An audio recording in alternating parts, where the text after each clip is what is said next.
Hello bachcho, let's read this question. The question says the x-coordinate of the incenter of the triangle that has the coordinates of midpoints of its sides as 0, 1, 1, 1 and 1, 0 is first 2 plus root 2, second 2 minus root 2, third 1 plus root 2 and fourth 1 minus root 2. तो हम देख लेते हैं यहाँ पर की concept क्या होगा. की कॉन्सेप्ट, तो की कॉन्सेप्ट में सबसे पहले देखेंगे कि इन सेंटर कैसे हम निकालते हैं और इन सेंटर में भी स्पेशली एक्स कोऑर्डिनेट कैसे हम निकालेंगे. तो एक्स कोऑर्डिनेट इन सेंटर का निकालने का फॉर्मूला होता है A X one plus B X two plus C X three upon A plus B plus C, जहां पर ए बी और सी है वो होते हैं sides of triangle. Sides of triangle, ठीक है. अब x1 x2 x3 जो हमने लिखा है वो कैसे लेना है वो देख लेते हैं. x1 x2 और x3, तो जैसे कि हमने जो साइड लिया होगा, जैसे a एक साइड लिया होगा उसका लेंथ होगा a, ठीक है. उसके अपोजिट एक वर्टेक्स होगा, उस वर्टेक्स का जो x कोऑर्डिनेट होगा उसको हम x1 बोलेंगे, ठीक है. तो यानी यहाँ हम लिख सकते हैं कि अपोजिट वर्टेक्स साइड जो होगा उसका अपोजिट वर्टेक्स हमें लेना है, ठीक है. अब हम क्वेश्चन के हिसाब से डायग्राम बनाते हैं और फिर सॉल्व करते हैं. तो क्वेश्चन में हमें बोला है कि एक ट्रायंगल है जिसके मिड पॉइंट्स दिए हुए हमें 0, 1, 1, 1, 0. तो सबसे पहले तो एक ट्रायंगल ड्रॉ करते हैं, तो वो दिखेगा कुछ ऐसा. अब इसके हमें मिड पॉइंट्स दिए हुए हैं, ठीक है. तो मान लो एक मिड पॉइंट ये दिया होगा, लेट सपोज ये है 0, 1. दूसरा मिड पॉइंट ये दिया होगा, लेट सपोज 1, 1 और एक मिड पॉइंट यहाँ दिया होगा, ये होगा 1, 0. अब कोऑर्डिनेट्स आप ले लो, तो लेट सपोज ये ए एक्सिस है, ए वर्टेक्स है, तो इसको ले लो x1, y1.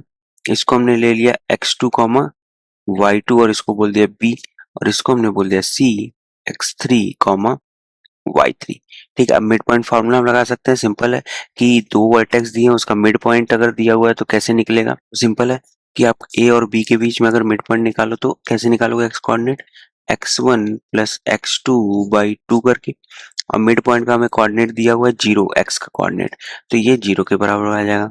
Similarly y1 plus y2 by 2 ये हो जाएगा 1 के बराबर. सिमिलरली अगर आप a और c के बीच में निकालो तो x1 plus x3 by 2 equals to हो जाएगा 1, और y1 plus y3 by 2 equals to हो जाएगा 1.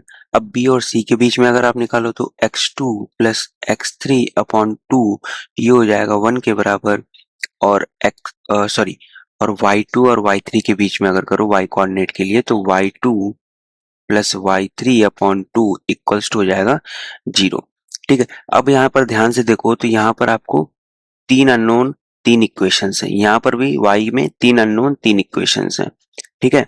तो जब आप यहाँ से इक्वेशन सॉल्व करोगे तो आपको x2 और x3 की x1 और x2 की वैल्यू मिलेगी आपको 0. यहाँ लिख लो x1 equals to 0, x2 equals to 0 और x3 की जो वैल्यू आएगी वो आएगी 2. सिमिलरली हम यहाँ पर y1 की वैल्यू देखेंगे, y2 की और y3 की क्या आ रही है. तो आप इक्वेशंस को जब सॉल्व करोगे तो यहाँ y2 और y3 की वैल्यू 0 मिलेगी और y1 की वैल्यू 2 मिलेगी.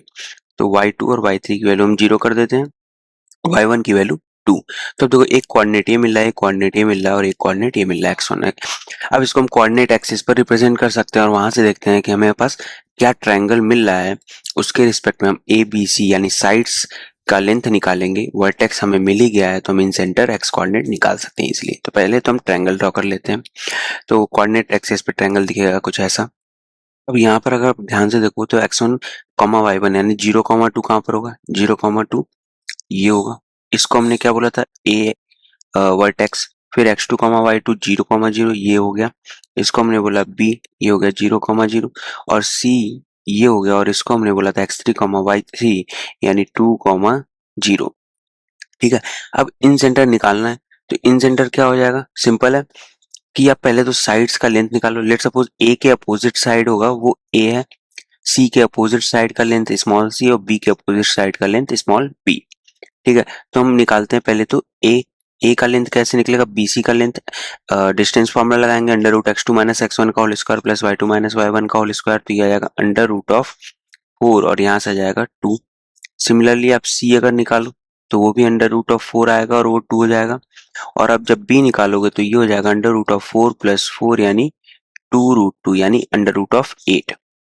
तो ए सी बी निकल गया, x1 y1 x2 y2 x3 y3 निकल गया। तो इन सेंटर का x कोऑर्डिनेट आराम से निकाल सकते हैं, सिंपल फॉर्मूले में हमें पुट करना है। तो x कोऑर्डिनेट का फॉर्मूला क्या है, a इंटू x1 यानी a का साइड जो उसका अपोजिट वर्टेक्स उसका x कोऑर्डिनेट, तो वो है 0। तो यहाँ a का लेंथ है 2 इंटू 0 प्लस सिमिलरली b का अपोजिट वर्टेक्स क्या है, तो b इंटू 0 हो जाएगा। ठीक है, b की लेंथ आप लिख सकते हो 2√2, कोई दिक्कत नहीं है। प्लस c है, c का लेंथ 2 है और अपोजिट वर्टेक्स है उसका x कोऑर्डिनेट है 2, तो 2 लिख दिया यहाँ पर। Divided by a plus B plus C यानी 2 प्लस 2 प्लस 2√2 यानी 4 प्लस 2√2। इसको सॉल्व करें अगर तो बना, ऊपर तो बना 4/2 कॉमन ले लो तो ये 2 प्लस √2 और ये आ गया 2/2 प्लस √2। अब हमें बस रेशनलाइजेशन करना है। तो x इक्वल्स टू बेसिकली क्या बन जाएगा, 2 इन ब्रैकेट 2 माइनस √2 हमने लिख दिया, divided by 2 plus √2 into 2 minus √2।